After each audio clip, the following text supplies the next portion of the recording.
আসসালামু আলাইকুম ওয়া রাহমাতুল্লাহি ওয়া বারাকাতুহু। গাছপালা, ক্ষেত খামার ইত্যাদিতে বদনজর লাগলে আপনি যেভাবে রুকিয়া করবেন এই বিষয়টা নিয়ে আমি আলোচনা করব। বদনজর শুধু মানুষের উপরেই যে হয় বিষয়টা এরকম না। গবাদি পশু, গাছপালা ইত্যাদিতেও নজর লাগতে পারে। অনেকে মনে করে শুধু মানুষের উপর নজর লাগে, এটা একটা ভুল ধারণা। বদনজর শুধু মানুষের উপরেই নয়, বদনজর হাসাদ যেমন মানুষের উপর লাগে তেমনি প্রাণী, গাছপালা, ফলফলাদি, কারখানা, ব্যবসা প্রতিষ্ঠান, যে কোনো প্রতিষ্ঠান, বাড়িঘর, ক্ষেত খামার, কাজকর্ম, গাড়ি, আয় রুজি, ক্রয় বিক্রয় ইত্যাদির উপরও নজর লাগতে পারে। কীভাবে নজর লাগে? গ্রামে অনেক সময় দেখবেন যে কোনো গাছে প্রচুর ফলফলাদি আসছে এবং কেউ দেখছে, দেখার পরে বলতেছে হ্যাঁ এই গাছে এত ফল আসছে, কিংবা কেউ ফল চুরি করে নিয়ে গেছে।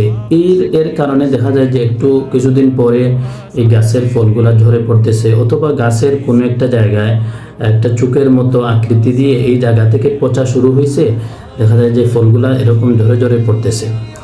তো অথবা দেখা যাচ্ছে যে এই বছর ফল আসছে, পরের বছর থেকে ফল আসতেছে না।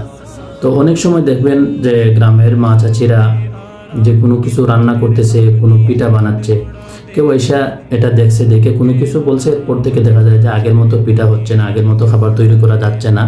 এটা মূলত নজরের কারণে, হাসাদের কারণে। কোরআন হাদিসে এর অনেক প্রমাণ বিদ্যমান আছে।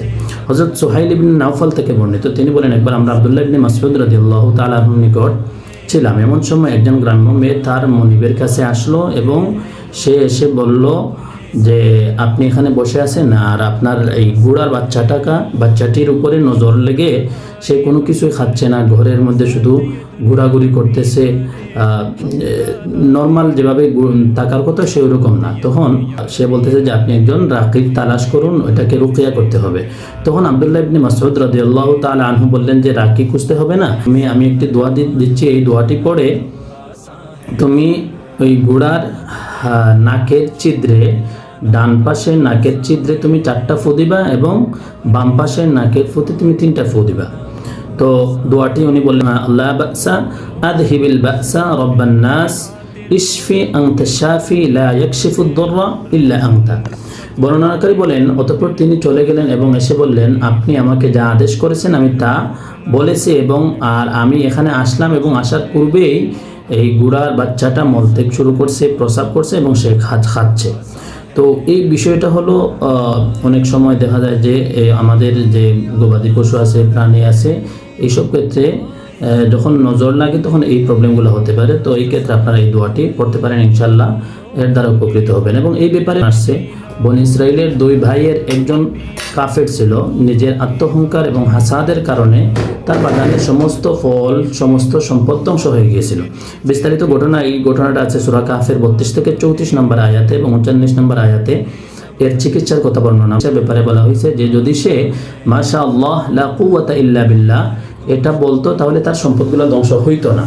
তো এই ক্ষেত্রে আমরা যদি কারো কোনো কিছু ভালো কোনো কিছু দেখি, অথবা আমার কোনো কিছু ভালো কোনো কিছু আছে, যেমন আমার অনেক বড় আমি খামার করছি, আমার খামারে অনেক পশু পাখি আছে, এখান থেকে আমার অনেক ইনকাম হচ্ছে, আমি উপকৃত হতে পারতেছি, তখন আমি এই ক্ষেত্রে মাশাআল্লাহ বলবো, লা কুওয়াতা ইল্লা বিল্লাহ, এই শব্দগুলো আমরা বলবো যেটা কোরআনের মধ্যে আসছে।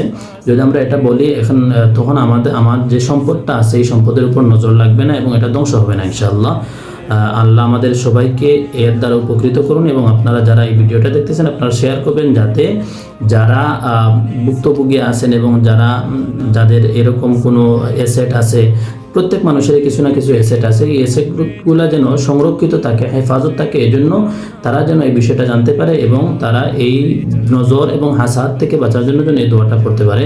এই দোয়াটা বিভিন্ন রকমের আসছে। কেউ বলছেন যে আল্লাহুম্মা রাব্বান নাস আযহিবিল বাস ওয়াশফি আনতা শাফি লা শিফাআ ইল্লা শিফাউকা শিফাআন লা ইগাদিরু সাকামা, এরকম আসছে। তো আমরা আল্লাহ আমাদেরকে এটার উপর আমল করার তৌফিক দান করুক এবং আমাদের যত সম্পদ আছে, যত এসেট আছে, সবগুলো যেন আল্লাহ আমাদেরকে নিরাপদ রাখেন, সেই তৌফিক দান করুন। আসসালামু আলাইকুম ওয়া রাহমাতুল্লাহি ওয়া বারাকাতুহু।